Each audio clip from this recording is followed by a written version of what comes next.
समकालीन हिंदी कहानियों की श्रृंखला में आज सुनिए जानी मानी व प्रतिष्ठित लेखिका नीरजा हेमेंद्र की लिखी हुई कहानी समय की उधड़ती परतें। मेरी जुबानी, मैं हूँ जयंती थवाइट। फरवरी माह का आगमन हो चुका था। सर्दी व कोहरे से भरी शीत ऋतु जा चुकी थी। मौसम खुल गया था, वह मनोरम हो गया था। चिड़ियों के कलरव, कोयल की कूक, पुरवाई आम्र मंजरियाँ, खिल उठे रंग बिरंगे पुष्प यह संकेत देने लगे थे कि वसंत का आगमन हो गया है। इंसान के साथ साथ पशु पक्षियों को भी कठोर ठंड से मुक्ति मिल गई थी। वे भी गुलाबी धूप और खिले मौसम में चहकने लगे हैं। रोहिणी रसोई में दोपहर का भोजन बनाने की तैयारियों में व्यस्त थी। सर्दी कम हो गई थी, अतः इस समय रसोई में काम करने में उन्हें अच्छा लग रहा था। उनका बेटा सौम्य इस समय किसी काम से बाहर गया था। उसने इस वर्ष 12वीं की परीक्षा दी है। वह यहाँ के CBSE बोर्ड के एक अच्छे कॉलेज में पढ़ाई कर रहा है। अगले माह उसका परीक्षा फल निकलने वाला है। जो भी हो, रोहिणी को उसकी पढ़ाई व परीक्षा फल की फिक्र बिल्कुल नहीं रहती, क्योंकि सौम्य अपनी पढ़ाई में स्वयं रुचि लेता है। यह वर्ष उसके करियर संबंधी शिक्षा के चयन का भी है। रोहिणी या उनके पति राहुल भटनागर को सौम्य से पढ़ने के लिए कुछ भी कहने की आवश्यकता नहीं पड़ती। वह पढ़ने में स्वयं रुचि लेता है। उसने घर में बता दिया है कि वह B.Tech करना चाहता है। सौम्य अपने नाम के अनुरूप शालीन व समझदार लड़का है। वो प्रतिदिन भोजन सुबह 9 बजे तक बना लेती है। आज शनिवार है, वह राहुल का अवकाश, अतः आज रोहिणी ने कुछ विलंब से भोजन बनाना प्रारंभ किया है, ताकि दोपहर में सबको ताज़ा व गर्म भोजन मिल जाए। राहुल अपने स्वास्थ्य को लेकर नियमित दिनचर्या का पालन करने वाले व्यक्ति हैं। वे प्रतिदिन सुबह शीघ्र उठ जाते हैं तथा आधे घंटे के लिए प्रातःकालीन भ्रमण पर निकल जाते हैं। यह उनकी प्रतिदिन की दिनचर्या है।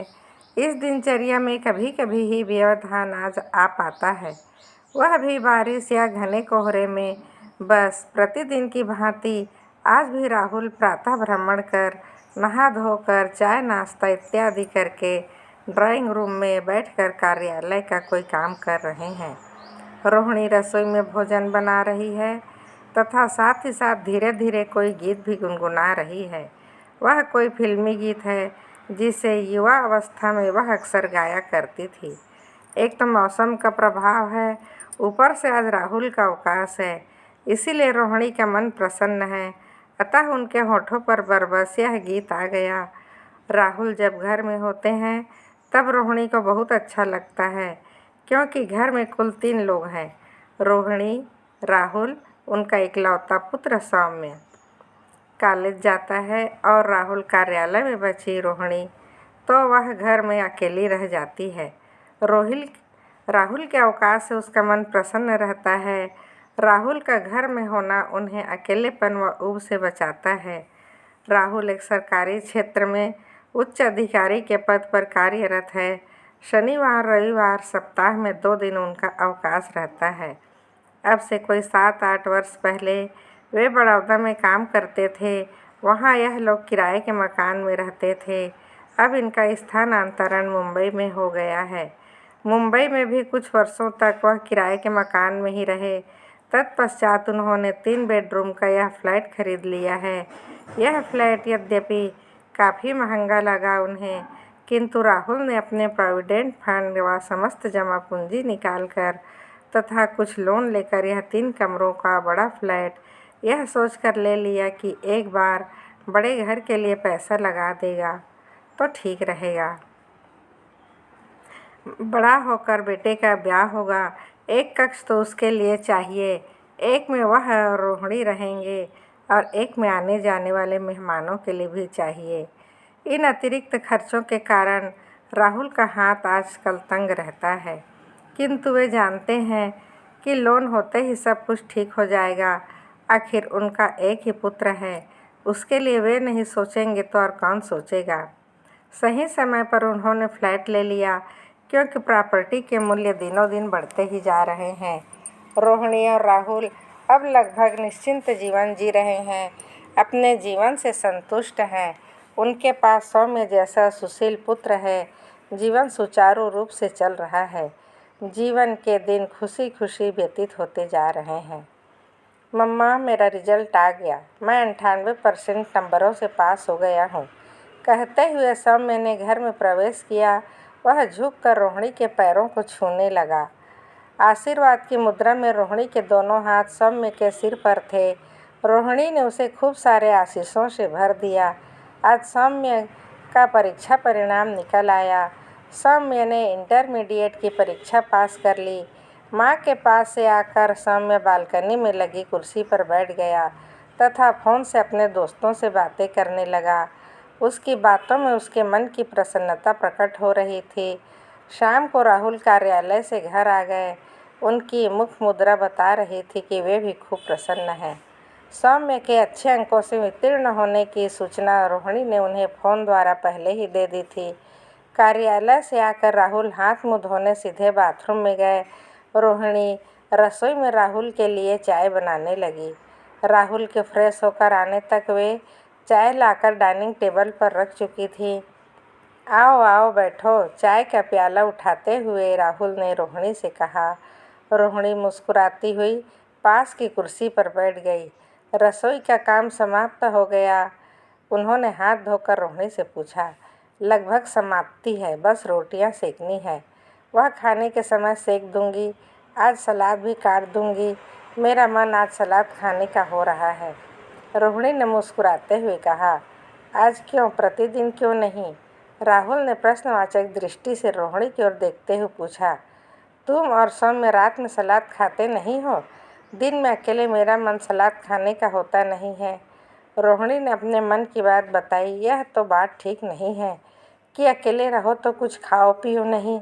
अरे भाई, यह घर है, तुम्ही से है मेरे घर की मालकिन। तुम अपने स्वास्थ्य का ध्यान नहीं रखोगी तो हम सब कैसे रहेंगे? राहुल ने कहा। राहुल की बात सुनकर रोहिणी मुस्कुरा कर रह गई। अगले माह से सौम्य की B.Tech की कक्षाएं प्रारंभ हो जाएंगी। अभी मात्र कुछ दिनों की उसकी छुट्टियां शेष है। वह भी कॉलेज जाने लगेगा और 3-4 बजे तक कॉलेज से लौटेगा। मेरा पूरा दिन तुम लोगों की प्रतीक्षा में आराम से करेगा। रोहिणी ने हाथ से भरे अंदाज में मुस्कुराते हुए कहा। हाँ हाँ, पता है। प्रतीक्षा क्यों करोगी? दोपहर में अपना मनपसंद टीवी सीरियल देखोगी। शेष समय बालकनी के गमलों में लगे अपने प्रिय पौधों से बातें करोगी। आराम से तुम्हारे दिन व्यतीत हुआ करेंगे, राहुल ने कहा और हाँ हाँ करके हंस दिया। हाँ, आपकी बात भी सही है। दोनों को आज एक दूसरे की प्रसन्नता का कारण ज्ञात था। वह कारण था सौम्य का इंटरमीडिएट की परीक्षा में अच्छे नंबरों से पास हो जाना तथा B.Tech में भी अपनी पसंद के कॉलेज में प्रवेश के लिए सौम्य का क्वालिफाई कर लेना। घर के खुशनुमा वातावरण में सबने एक साथ भोजन किया। बहुत दिनों के पश्चात रोहिणी का मन खूब बातें करने का हो रहा था। राहुल भी थे तथा अवसर भी था, सौम्य के उत्तीर्ण हो जाने का अवसर। याद है आपको, आज से 2 वर्ष पहले सौम्य ने जब 10वीं की परीक्षा दी थी, तब हम उसके करियर को लेकर कितने फिक्रमंद हुआ करते थे। हम यही चर्चा करते रहते थे कि आगे चलकर उच्च शिक्षा के लिए वह न जाने कौन सा क्षेत्र चुनेगा। आप कहते थे कि मेडिकल प्रबंधन या इंजीनियरिंग कॉलेज। बच्चे इन्हीं क्षेत्रों को पसंद कर रहे हैं। रोहिणी ने बात आगे बढ़ाते हुए कहा। हाँ, वो तो है। अब पहले वाला समय तो रहा नहीं कि जो माता पिता ने कहा वही बच्चों को करना है। अब के बच्चे समझदार हैं। वे करियर के लिए अपनी रुचि के क्षेत्र का चयन करते हैं। सौम्य ने B.Tech करना चुना। मैं समझता हूँ यह समय की मांग है और यही उचित भी है, राहुल ने कहा। अब कोई फिक्र नहीं, पढ़ने में रुचि लेता है। वह जो भी चाहेगा हम उसे पूरा करेंगे। यह तो अच्छा है, उसने मुंबई के ही कॉलेज में एडमिशन लिया है। कॉलेज अवश्य कुछ महंगा है, किंतु यही क्या कम है। उसने दूसरे शहर में एडमिशन नहीं लिया कम से कम वह हमारी आंखों के सामने तो रहेगा। रोहिणी ने कहा।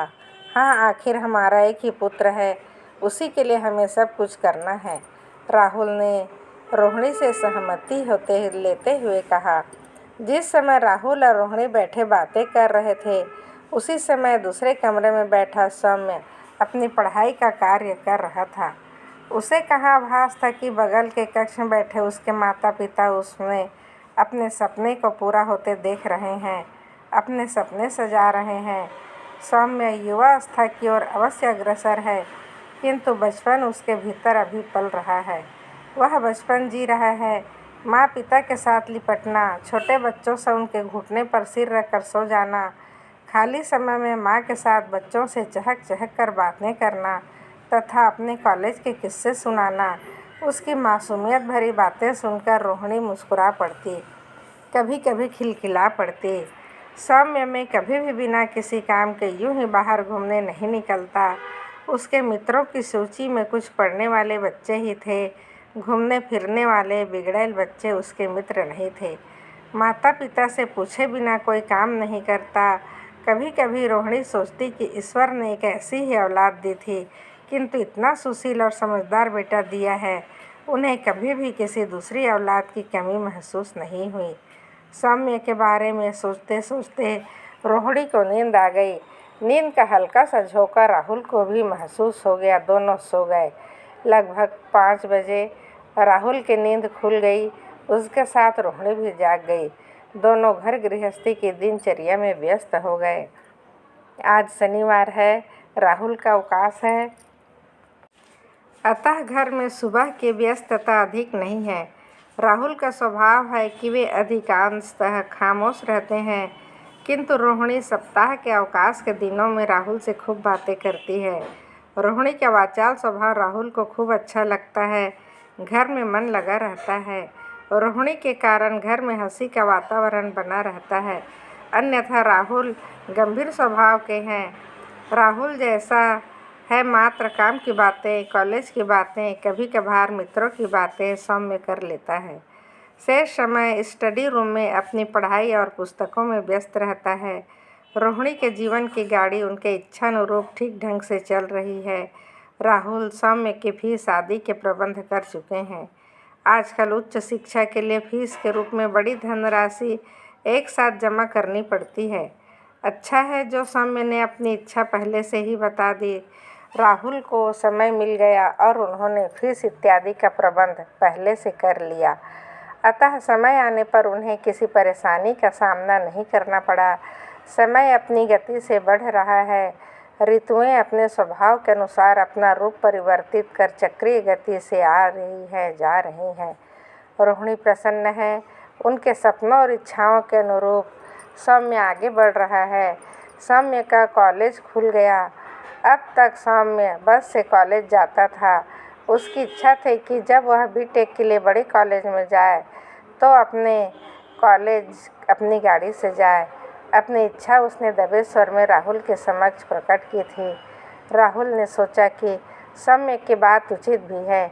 मुंबई की भीड़ भरी सड़कों पर बस से सही समय पर कॉलेज पहुंचना एक दुष्कर कार्य है। उन्होंने सौम्य की पसंद की एक अच्छी बाइक दिला दी। कुछ महंगी पड़ी। राहुल का बजट उन्हें एक महंगी बाइक दिलाने की आज्ञा नहीं दे रहा था, किंतु किसी प्रकार उन्होंने लोन लेकर उसका भी प्रबंध कर दिया। वह ऐसा क्यों न करते। सौम उनका इकलौता पुत्र है। उसकी छोटी छोटी इच्छाएं, खुशियां भी यदि वह पूरी न कर पाए तो पिता होने पर वह गर्व कैसे कर पाएंगे। बाइक पाकर सौम्य की प्रसन्नता देखते ही बनती थी। उसकी प्रसन्नता से रोहिणी और राहुल भी प्रसन्न थे। देखते देखते न जाने कब 5 वर्ष व्यतीत हो गए। सौम्य का बीटेक पूरा हो गया। अब उसने अपने लिए नौकरी की तलाश प्रारंभ कर दी। इस प्रकार आगे बढ़ता देख प्रसन्नता की सीमा न थी। सौम्य की लगन देखकर राहुल भी प्रसन्न थे। एक दिन सौम्य ने उन्हें जब यह सुखद समाचार दिया कि उसका चयन एक बहुराष्ट्रीय कंपनी में इंजीनियर के पद पर हो गया है, तो राहुल की प्रसन्नता की कोई सीमा न रही। कारण मात्र यह न था कि सौम्य की नौकरी लग गई। बल्कि कारण यह भी था कि सौम्य की नौकरी मुंबई में लगी थी। उनका इकलौता पुत्र उनके साथ उनके नेत्रों के समक्ष रहेगा, यही सबसे अधिक प्रसन्नता की बात थी। अगले वर्ष राहुल सेवानिवृत्त हो जाएंगे। उन्हें सेवानिवृत्त की पेंशन घर पर कैसे चलता, इस बात की चिंता कतई न थी। चिंता तो दूर, उन्हें अपनी सेवानिवृत्ति की प्रसन्नता अधिक थी कि उनके वृद्धावस्था का संबल उनका पुत्र उनके साथ रहेगा। यद्यपि राहुल इस समय उपनिदेशक के पद से सेवानिवृत्त हो रहे थे, किंतु वे सौम्य की ओर से चिंता मुक्त थे, प्रसन्न थे तथा स्वयं को किसी बादशाह से कम न समझ रहे थे। समय व्यतीत हुआ और देखते देखते एक दिन राहुल सेवानिवृत्त हो गए। इस उपलक्ष्य में सौम्य के कहने पर उन्होंने कार्यालय के लोगों व नाते रिश्तेदारों के लिए होटल में एक भव्य पार्टी दी। कार्यालय के सहयोगी ने उन्हें उनकी सकुशल सेवानिवृत्ति व सौम्य की योग्यता व अचीवमेंट की खूब बधाइयाँ दी। तीनों लोग, राहुल, रोहिणी व सौम्य, खूब प्रसन्न थे। घर में कई दिनों तक उस पार्टी की चर्चा होती रही। सनह सनह समय व्यतीत होता रहा। सौम्य को नौकरी करते हुए लगभग 1 वर्ष होने वाले थे। रोहिणी के मन में एक और सपना पल रहा था। सपना वही था जो प्रत्येक माँ के मन में अपनी संतान के लिए पलता है, सौम्य के विवाह का सपना। रोहिणी को लगता कि अब सौम्य का विवाह भी कर देना चाहिए। 1 वर्ष हो गए। सौम्य ने अपनी नौकरी में स्थायित्व प्राप्त कर लिया है। रोहिणी ने सौम्य के अनुरूप सुयोग्य पढ़ी लिखी लड़की की तलाश प्रारंभ कर दी।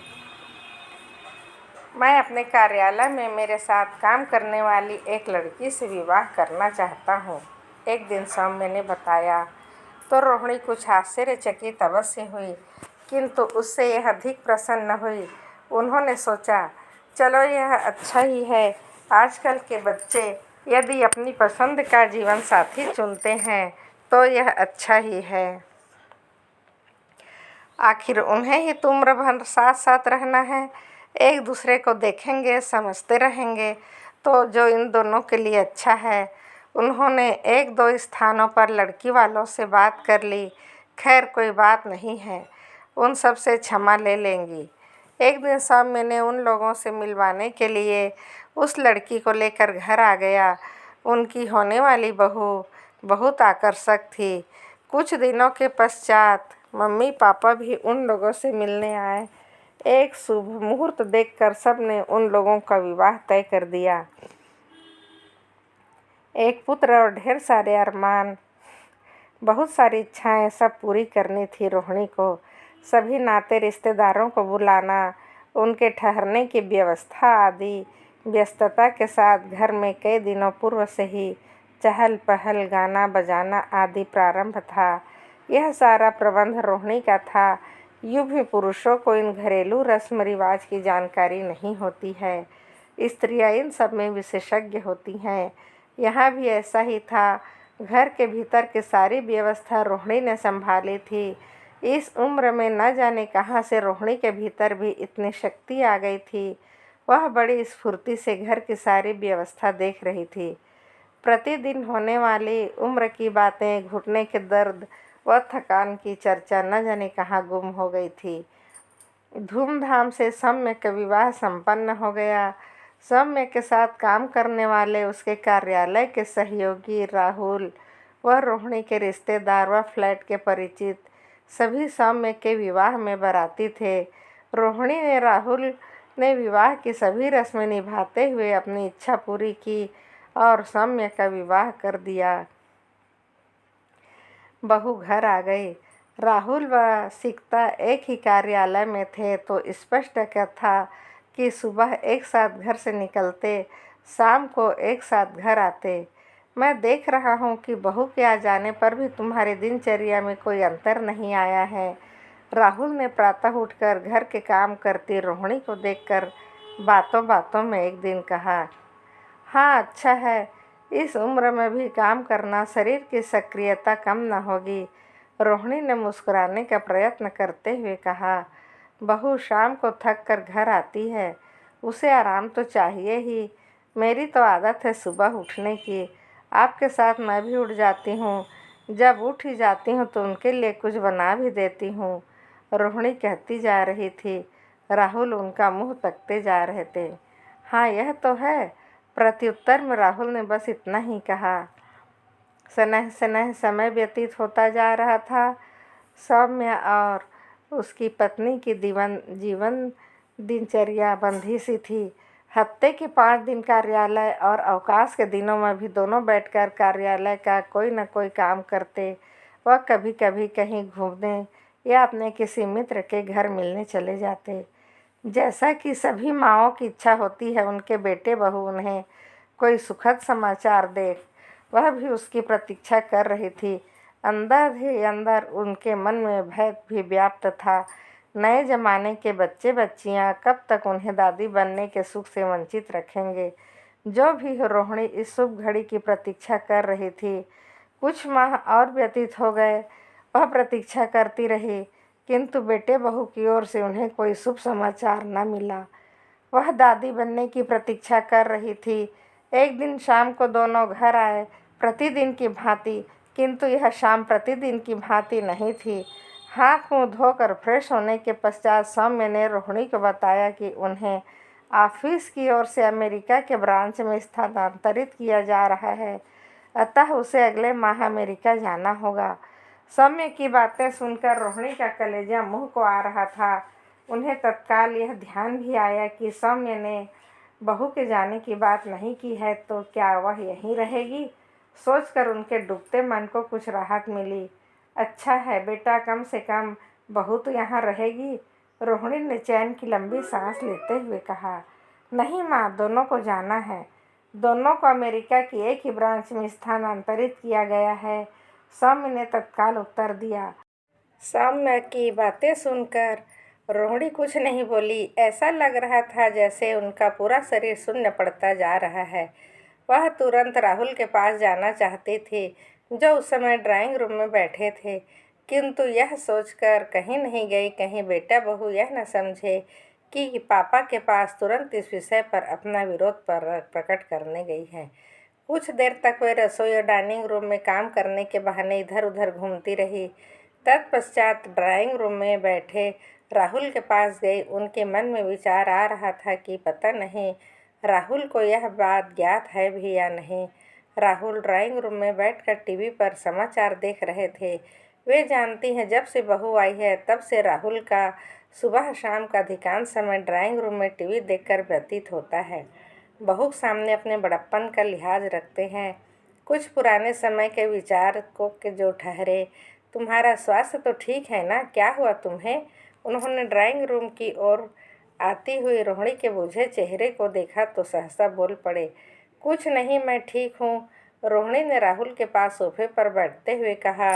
रोहिणी की बातें सुनकर राहुल आश्वस्त हो गए। रिमोट से टीवी का चैनल बदलने लगे। सुनिए, सौम्य व बहू अगले माह अमेरिका जा रहे हैं। क्या यह बात आपको पता है। टीवी देखने में मगन राहुल से रोहिणी ने पूछा। अमेरिका जा रहे हैं। नहीं, मुझे तो कुछ नहीं पता, राहुल ने विस्मित होते हुए पूछा। रिमोट मेज पर रख चुके थे। घूमने जा रहे हैं क्या। रोहिणी को खामोश देखकर उन्होंने पुनः पूछा। नहीं जी, घूमने जाते तो 1-2 हफ्ते में लौट आते। उनका स्थानांतरण उन्हीं ऑफिस के अमेरिका के ब्रांच में हो गया है, रोहिणी ने समझाते हुए कहा। राहुल पूरी बात व स्थिति अब तक समझ चुके थे। उन्होंने तत्काल टीवी बंद कर दिया, जैसे कोई शोक समाचार सुन लिया हो। रोहिणी से वह कुछ नहीं बोले। वे जानते थे इस समय कुछ भी कहना रोहिणी की चिंता को बढ़ाना था। इसका नकारात्मक प्रभाव रोहिणी के स्वास्थ्य पर भी पड़ सकता था। इस समय आवश्यकता रोहिणी की चिंता बढ़ाने की नहीं, बल्कि उसके साहस को बढ़ाने की थी। समय तीव्र गति से व्यतीत होता जा रहा था। रोहिणी की इच्छा होती कि समय का पहिया यहीं रुक जाए और सौम्य के जाने का 1 माह कभी व्यतीत न हो, किंतु ऐसा संभव है। रोहिणी जितना सोचती उतना तेजी से समय ढलता। दूसरा दिन आ जाता। शीघ्र सुबह होती और शीघ्र संध्या। समय को जैसे पंख लग गए हों। दोनों के कार्यालय से आकर जाने की तैयारियों में लग जाते। रोहिणी चुपचाप सौम्य को देखती रहती, किंतु कोई बात न हो पाती। वह जल्दी में रहता, प्रतिदिन कहता समय बहुत कम रह गया है। रोहिणी की इच्छा होती सौम्य से खूब सारी बातें करे, उसके साथ हंसे खिलखिलाए, किंतु उसकी व्यस्तता देखकर खामोश रह जाती। माँ पापा से बातें करने के लिए सौम्य बड़ी कठिनाई से कभी कभी कुछ समय निकाल पाता। एक दिन वह भी आ गया जब सौम्य और बहू दोनों चले गए। राहुल और रोहिणी दोनों उन्हें एयरपोर्ट तक छोड़ने गए। घर आकर रोहिणी धम्म से सोफे पर बैठ गई, किंतु राहुल सामान्य व खामोश थे। खामोश तो रोहिणी भी थी। दोनों में से कोई किसी से बात नहीं कर पा रहा था। घर में सन्नाटा व उदासी का वातावरण स्वतः निर्मित होता चला गया। इसी प्रकार के वातावरण में 2 माह व्यतीत हो गए। एक बात अच्छी थी कि प्रति सप्ताह सौम्य का फोन आता। उसके फोन की प्रतीक्षा में सप्ताह शीघ्र व्यतीत हो जाता। कभी कभी सीखता भी फोन पर हालचाल पूछ लिया करती। एक दिन सौम्या का फोन आया कि आगामी दिवाली के अवसर पर वे लोग घर आ रहे हैं। कार्यालय से अवकाश स्वीकृत हो गया है। अब तक जो घर उदास दिखाई देता था, उस घर में अब रोहिणी व राहुल को घर के प्रत्येक कोने में खुशियां बिखरी प्रतीत होने लगी। दिवाली के आने में अभी लगभग 2 माह का समय था। बेटे बहू के स्वागत की तैयारी और उनकी चर्चा में राहुल और रोहिणी के दिन रात व्यतीत होने लगे। दीपावली से 2 दिन पूर्व सौम्य व सीता आ गए। रोहिणी तो इतनी प्रसन्न थी कि विस्मित बैठी थी। बेटे व बहू को 1 सप्ताह के पास जाना भी है। उनके लिए रसोई में उनकी पसंद की कुछ न कुछ चीज़ें बनाती रहती और खूब सारी बातें करती रहती। उनकी खामोशी पुनः मुखर होने लगी थी। उनके प्रफुल्लित स्वर राहुल को पुनः सुनाई देने लगे। समय बड़ा शक्तिशाली होता है। उसके समक्ष किसी की भावनाएं, इच्छाएं कहाँ ठहर पाती है। देखते देखते मानो कुछ पलों में ही वह दिन भी आ गया जब सौम्य और सीता को वापस जाना था। उनको एयरपोर्ट छोड़कर आने के पश्चात राहुल खामोश थे। रोहिणी हताश सोफे पर बैठ गई, मानो घर में कुछ करने को कुछ शेष बचा नहीं था। घर में पुनः वही सन्नाटा व उदासी पसर गई थी। दिन व्यतीत होने लगे। राहुल व रोहिणी का शुगर स्तर बढ़ा ही रहता। दोनों एक साथ डॉक्टर के पास जाते, एक साथ बाजार जाकर सब्जियां व राशन लाते। घर में 2 लोगों की आवश्यकताएं आखिर थी ही कितनी।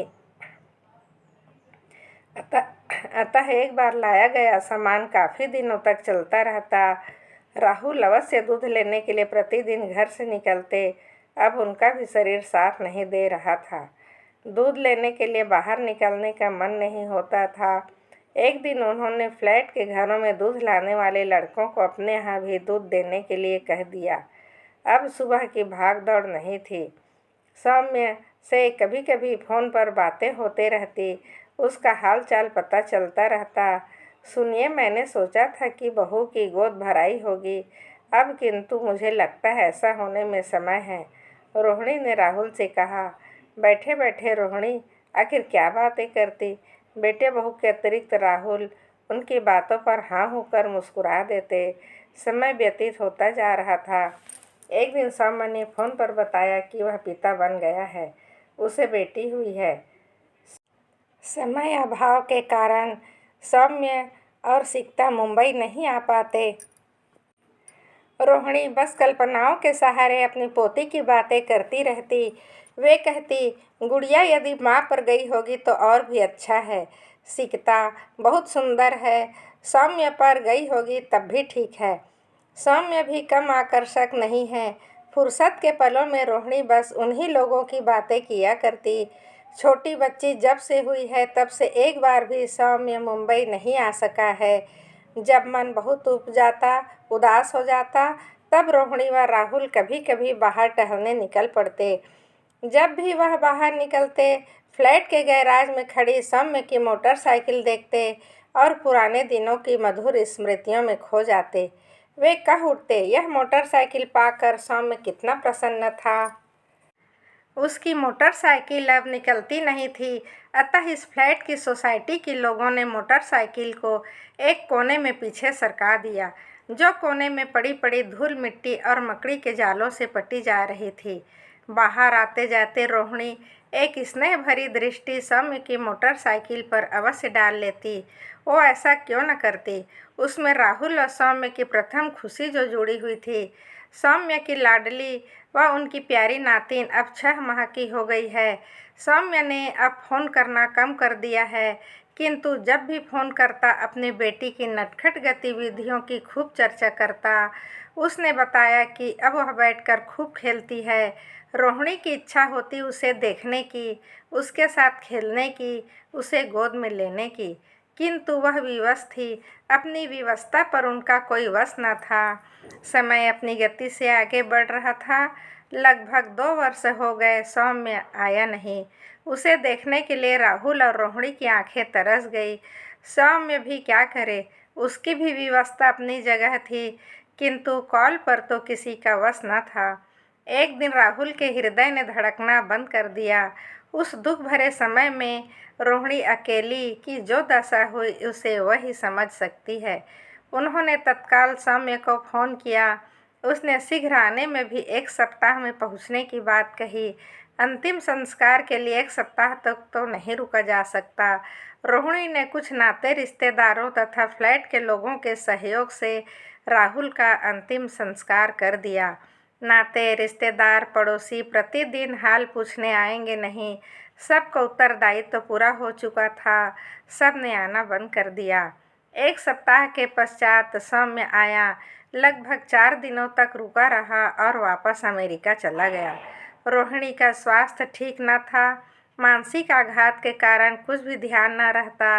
अपनी नातिन को भी वह ठीक से गोद में ना ले सकी, न खिला सकी। सबको लेकर सौम्य चला गया। जब वह जाने लगा था, रोहिणी ने सौम्य से कहा, बेटा, मेरा मन यहाँ नहीं लग रहा है। तेरे पापा की याद आती रहती है। दिन भर घर में अकेले रहती हूँ। चलने फिरने में भी कठिनाई होने लगी है। मुझे भी अपने साथ लेकर चलो। नन्ही गुड़िया की देखभाल करूँगी। उसके साथ मेरा मन लगा रहेगा। देखता हूँ माँ, अभी तो नहीं हो पाएगा। बाद में आकर ले जाऊँगा। सौम्य के आश्वासन के पश्चात मन हल्का लग रहा था। ऐसा लगा था जैसे सभी चिंताएं दूर हो गई हो। शीघ्र ही सौम्य आएगा और अपने साथ लेकर जाएगा। सौम्य को 10 दिन व्यतीत हो गए थे। रोहिणी उसके फ़ोन की प्रतीक्षा कर रही थी। प्रतीक्षा में 2 दिन और व्यतीत हो गए। सौम्य का फ़ोन आ गया। वो उनका हाल चाल पूछ रहा था। रोहिणी ने अपने खराब स्वास्थ्य की बात कहते हुए उन्हें यहाँ से ले चलने के लिए कहा। ठीक है माँ, कहते हुए सौम्य ने बात समाप्त की तथा फ़ोन रख दिया। सनह सनह 1 माह व्यतीत हो गया। सौम्य का फ़ोन नहीं आया। रोहिणी प्रतिदिन फ़ोन की घंटी बजने की प्रतीक्षा करती, किंतु सौम्य ही क्या, किसी नातेदार रिश्तेदार का भी फ़ोन न आता। समस्याएं थी कि लगातार रोहिणी की ओर चलती आ रही थी।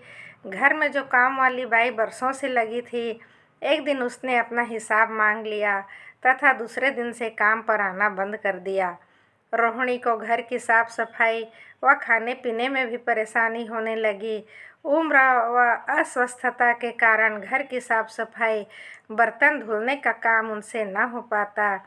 यद्यपि राहुल के पेंशन से उनके आवश्यक खर्चे निकल जा रहे थे, पैसों की कोई दिक्कत नहीं थी।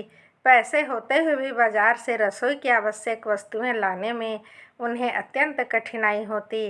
अब तक घर के ऊपरी काम भी पुरानी काम वाली कर दिया करती थी, जिसके बदले वह उसे पैसे दे दिया करती थी। जब से उसने काम छोड़ा है, तब से परेशानी बढ़ गई है। रोहिणी ने इस बिल्डिंग के गार्ड से किसी दूसरे काम वाली को भेजने के लिए कहा। 2 दिनों के पश्चात गार्ड आया और उसने बताया कि दूसरी काम वाली यहाँ सब आने को मना कर रही है। रोहिणी ने कारण जानना चाहा तो ज्ञात हुआ, पहली वाली ने बिल्डिंग के भीतर के काम वालियों को बता दिया है कि रोहिणी मैडम बिस्तर गंदा कर देती है। यह सुनकर रोहिणी को अत्यंत पीड़ा पहुंची। 4 माह हो गए, सौम्य का फ़ोन नहीं आया। रोहिणी फ़ोन करती तो सौम्य फ़ोन न उठा पाता। दिन व्यतीत होते जा रहे थे। सनह सनह 12 माह यानी कि 1 वर्ष व्यतीत हो गए। बिल्डिंग के सचिव ने वार्षिक मेंटेनेंस के पैसों के लिए रोहिणी को फ़ोन लगाया। फ़ोन की घंटी नहीं बजी, कदाचित फ़ोन कट गया था। फ़ोन पर कोई रिस्पांस न होता देख उन्होंने दरवाजे की घंटी बजाई। घंटी तो बजी, किंतु रोहिणी के फ्लैट का दरवाज़ा नहीं खुला। घर अंदर से बंद था। पूछने पर गार्ड ने बताया कि बहुत दिनों से रोहिणी के घर किसी का आना जाना नहीं हुआ है। अंततः पुलिस को फ़ोन कर बुलाया गया। पुलिस ने बिल्डिंग के लोगों के समक्ष कागजी कार्रवाई पूरी करने के पश्चात घर का दरवाज़ा तोड़ा। सामने ड्राइंग रूम के दीवान पर महिला का कंकाल पड़ा देख लोगों की चीखें निकल गई। हाथों की चूड़ियाँ, कानों के झुमके, उंगलियों की हड्डियों में फंसी अंगूठियों को देखकर लोगों ने पहचान लिया कि यह रोहिणी है ही नहीं। लोगों ने गलत पहचाना। यह रोहिणी नहीं बल्कि उनकी इच्छाओं, उनके सपनों, उनके जीवन के सार का कंकाल है। उनकी इस अवस्था का उत्तरदायित्व कौन है? यह कंकाल और वर्तमान समय की उधरती परतें चीख चीख कर सौम्य से प्रश्न पूछ रही हैं। रोहिणी के इस कंकाल रूपी अंत का उत्तरदायित्व कौन है? अभी आप सुन रहे थे हमारे सामाजिक ढांचे में आए हुए परिवर्तन को परिलक्षित करती हुई कहानी समय की उधरती परतें। लेखिका हैं नीरजा हेमेंद्र जी। आपको कहानी कैसी लगी? अपने विचार ज़रूर लिखिएगा। कल फिर मिलेंगे। आपका समय शुभ हो, मंगलमय हो। आप सदा हंसते रहिए, मुस्कुराते रहिए।